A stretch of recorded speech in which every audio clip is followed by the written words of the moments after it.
We do want to bring you up to speed on what's happening in the market, specifically in the commodity space. Silver is up 55% this year or more. The question is whether there is still a run ahead in the commodity market gains in 2010. And we're going to ask the man who runs the biggest silver producer in the United States. That's Dennis Wheeler, the CEO of Coeur dAlene. He's with me now here in studio. Sir, any other day this month or month past, I would have asked you about dollar weakness, and yet we've seen the tail really change in the past few days, one of dollar strength.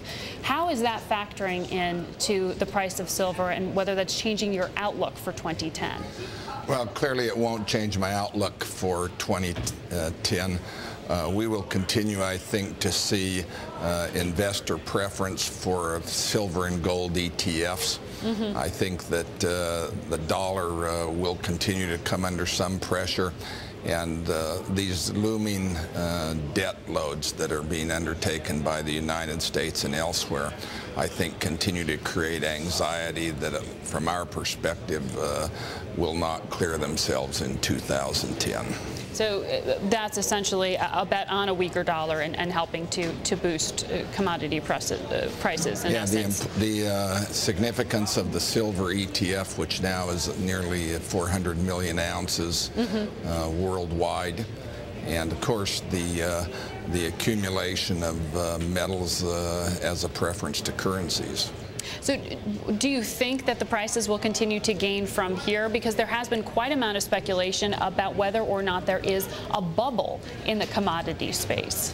I don't think there's a bubble as far as silver and gold. You don't? No, I don't. And, you know, coupled with the fact that mine production worldwide is basically flat for many future years, and the growing demand for both silver and gold leads me to think that there's very good underpinning for reasonable expectation of stronger prices. So silver's up 55% in the year that we're just about to end. Do you think it's going to outperform gold? Well, it has this year, nearly 2 to 1. I wouldn't be surprised if that trend continued.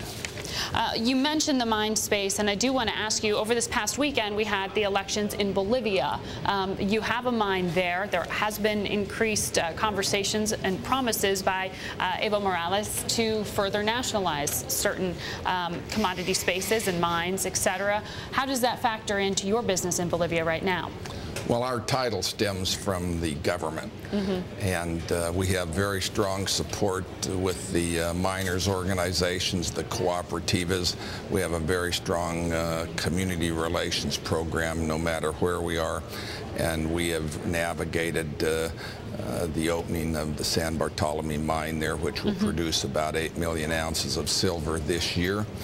And I think the election, probably from our standpoint, is a good thing because it's clearing up some of the uncertainty in recent days. But I expect that we will have a good year there in 2010. That mine you just mentioned, San Bartolomeo, yes. Am I saying that correctly? San Bartolome, it's okay. Hey, I got the company name right. That's all I'm after.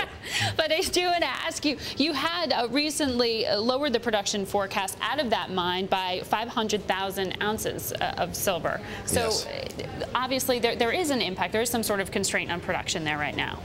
Well, no, we're back to full-scale operation. There we are. Yes, we did have some impact for 3 to 4 days. So just a short-term impact there. Exactly. All right. Where are you seeing most of the demand come from for silver? In the gold space, a lot of that demand has been and continues to be coming from India. Is that the same country sort of dominating the buying in the silver space? Well, China and India obviously will be very significant customers, as well as producers of precious metals. But we expect that Asia will continue to be very interested in increasing their precious metals investments. Is that an inflation hedge, or is that something else that's driving that consumption? that Well, by? I think it's, in the cases of those two nations, I think it's both, actually. I think it's the need to modernize their economies, and of course these metals are widely used. Silver's the most widely used industrial metal, and at the same time they are good savers and view the metals as a good investment. Yeah, well, thank you so much for sharing your outlook and for giving us that analysis. We